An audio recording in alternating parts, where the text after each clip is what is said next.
Nanawagan ng Department of Migrant Workers sa mga overseas Filipino worker na huwag sumali sa mga political rally sa mga bansang mahigpit na ipinagbabawal ang paglahok ng mga dayuhan sa mga gawaing pampolitika.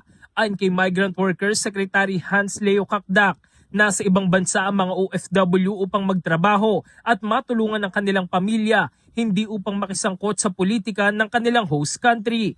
Pinaalalahanan din niya ang mga OFW na mag-ingat sa mga pinupost sa social media, lalo na kung may kinalaman sa politika, dahil may mga bansang mahigpit ang pagpapatupad ng batas laban sa mga dayuhang nakikilahok sa mga usaping politikal.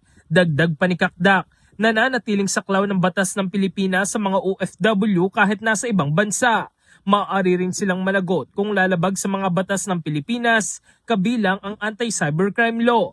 Nagbabala rin ng kalihim laban sa pagpapakalat ng maling impormasyon o disinformation dahil maaari rin ito lumabag sa batas ng bansang kanilang pinagtatrabahuhan. Noong 2025, naaresto ang 20 OFW sa Qatar matapos magsagawa ng political demonstration ng walang permit. Kalaunan, ibinasura ang kaso laban sa kanila at sila ay pinalaya. In the heart of changing lives, ako sa Brigada Diego Custodio ng 105.1 Brigada News of Manila, the Music News Authority.